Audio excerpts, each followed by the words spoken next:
মাননীয় শিক্ষামন্ত্ৰী মহোদয়ে আমাৰ মাননীয় বিধায়ক শিৱসাগৰৰ বিধায়ক অখিল গগৈদেৱৰ এটা প্ৰশ্নৰ উত্তৰত তেখেতে কৈছে যে শিক্ষক সংগঠনৰ লগত আলোচনা কৰি আছে তেখেতে আমাৰ শিক্ষামন্ত্ৰী মহোদয়ে আমি বাৰে বাৰে আলোচনাৰ বাবে আবেদন কৰাৰ পিছতো আমি তেখেতক ব্যক্তিগতভাৱে যোগাযোগ কৰাৰ পিছতো তেখেতে কোনো আলোচনা অনুষ্ঠিত কৰিব পৰা নাই সাব কমিটিখনৰ লগত।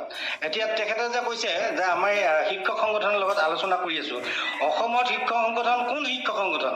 যিটো শিক্ষক সংগঠনে আন্দোলন কৰি আছে, ধৰ্ণা কৰি আছে, প্ৰতিবাদ কৰি আছে, সেই শিক্ষক সংগঠনটোৰ লগত আলোচনা কৰা নাই।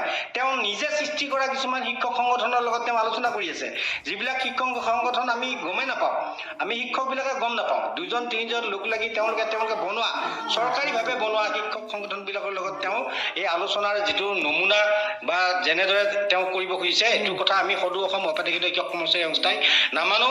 মাননীয় শিক্ষামন্ত্ৰী মহোদয়ক আমি এই বিধানসভাত দিয়া যিটো প্ৰত্যুত্তৰ, এই প্ৰত্যুত্তৰত আমি প্ৰত্যুত্তৰ দিছোঁ। আচলতে তেওঁ সঠিকভাৱে শিক্ষা ব্যৱস্থাটো লৈ যাওক।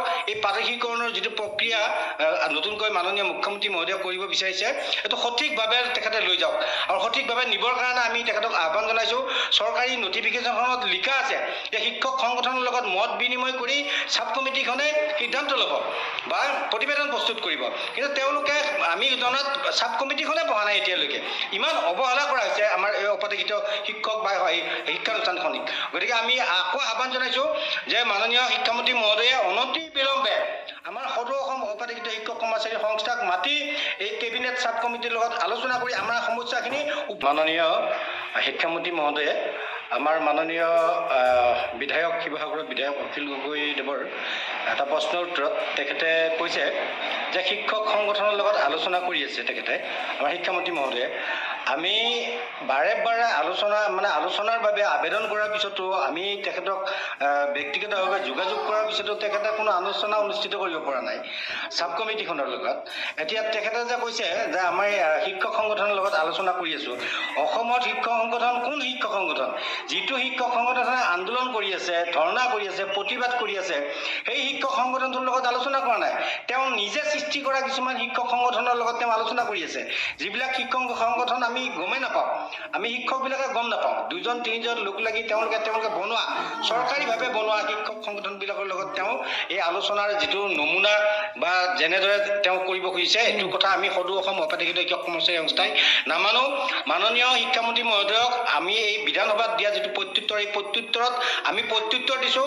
আচলতে তেওঁ সঠিকভাৱে শিক্ষা ব্যৱস্থাটো লৈ যাওক। এই প্ৰাদেশিকৰণৰ যিটো প্ৰক্ৰিয়া নতুনকৈ মাননীয় মুখ্যমন্ত্ৰী মহোদয়ে কৰিব বিচাৰিছে, এইটো সঠিকভাৱে তেখেতে লৈ যাওক আৰু সঠিকভাৱে নিবৰ কাৰণে আমি তেখেতক আহ্বান জনাইছোঁ। চৰকাৰী নটিফিকেশ্যনখনত লিখা আছে যে শিক্ষক সংগঠনৰ লগত মত বিনিময় কৰি সাব কমিটিখনে সিদ্ধান্ত ল'ব বা প্ৰতিবেদন প্ৰস্তুত কৰিব, কিন্তু তেওঁলোকে আমি জনাত সাব কমিটিখনে বহা নাই এতিয়ালৈকে। ইমান অৱহেলা কৰা হৈছে আমাৰ এই অপাধিকৃত শিক্ষক বা শিক্ষানুষ্ঠানখনিক। গতিকে আমি আকৌ আহ্বান জনাইছোঁ যে মাননীয় শিক্ষামন্ত্ৰী মহোদয়ে অনতি বিলম্বে আমাৰ সদৌ অসম অপাধিকৃত শিক্ষক কৰ্মচাৰী সংস্থাক মাতি এই কেবিনেট সাব কমিটিৰ লগত আলোচনা কৰি আমাৰ সমস্যাখিনি। মাননীয় শিক্ষামন্ত্ৰী মহোদয়ে আমাৰ মাননীয় বিধায়ক শিৱসাগৰৰ বিধায়ক অখিল গগৈদেৱৰ এটা প্ৰশ্নৰ উত্তৰত তেখেতে কৈছে যে শিক্ষক সংগঠনৰ লগত আলোচনা কৰি আছে তেখেতে আমাৰ শিক্ষামন্ত্ৰী মহোদয়ে আমি বাৰে বাৰে আলোচনাৰ বাবে আবেদন কৰাৰ পিছতো আমি তেখেতক ব্যক্তিগতভাৱে যোগাযোগ কৰাৰ পিছতো তেখেতে কোনো আলোচনা অনুষ্ঠিত কৰিব পৰা নাই সাব কমিটিখনৰ লগত। এতিয়া তেখেতে যে কৈছে যে আমাৰ শিক্ষক সংগঠনৰ লগত আলোচনা কৰি আছো। অসমত শিক্ষক সংগঠন কোন শিক্ষক সংগঠন? যিটো শিক্ষক সংগঠনে আন্দোলন কৰি আছে, ধৰ্ণা কৰি আছে, প্ৰতিবাদ কৰি আছে, সেই শিক্ষক সংগঠনটোৰ লগত আলোচনা কৰা নাই। তেওঁ নিজে সৃষ্টি কৰা কিছুমান শিক্ষক সংগঠনৰ লগত তেওঁ আলোচনা কৰি আছে, যিবিলাক শিক্ষক সংগঠন আমি গমেই নাপাওঁ, আমি শিক্ষকবিলাকে গম নাপাওঁ। দুজন তিনিজন লোক লাগি তেওঁলোকে বনোৱা চৰকাৰীভাৱে বনোৱা শিক্ষক সংগঠনবিলাকৰ লগত তেওঁ এই আলোচনাৰ যিটো নমুনা বা যেনেদৰে তেওঁ কৰিব খুজিছে এইটো কথা আমি সদৌ অসম অপাধিকৃত শিক্ষক কৰ্মচাৰী সংস্থাই নামানো। মাননীয় শিক্ষামন্ত্ৰী মহোদয়ক আমি এই বিধানসভাত দিয়া যিটো প্ৰত্যুত্তৰ, এই প্ৰত্যুত্তৰত আমি প্ৰত্যুত্তৰ দিছোঁ। আচলতে তেওঁ সঠিকভাৱে শিক্ষা ব্যৱস্থাটো লৈ যাওক এই প্ৰাদেশিকৰণৰ যিটো প্ৰক্ৰিয়া নতুনকৈ মাননীয় মুখ্যমন্ত্ৰী মহোদয়ে কৰিব বিচাৰিছে এইটো সঠিকভাৱে তেখেতে লৈ যাওক আৰু সঠিকভাৱে নিবৰ কাৰণে আমি তেখেতক আহ্বান জনাইছোঁ চৰকাৰী নটিফিকেশ্যনখনত লিখা আছে যে শিক্ষক সংগঠনৰ লগত মত বিনিময় কৰি ছাব কমিটিখনে সিদ্ধান্ত ল'ব বা প্ৰতিবেদন প্ৰস্তুত কৰিব কিন্তু তেওঁলোকে আমি জনাত ছাব কমিটিখনে বহা নাই এতিয়ালৈকে ইমান অৱহেলা কৰা হৈছে আমাৰ এই অপাধিকৃত শিক্ষক বা শিক্ষানুষ্ঠানখনিক গতিকে আমি আকৌ আহ্বান জনাইছোঁ যে মাননীয় শিক্ষামন্ত্ৰী মহোদয়ে অনতি বিলম্বে আমাৰ সদৌ অসম অপাধিকৃত শিক্ষক কৰ্মচাৰী সংস্থাক মাতি এই কেবিনেট ছাব কমিটিৰ লগত আলোচনা কৰি আমাৰ সমস্যাখিনি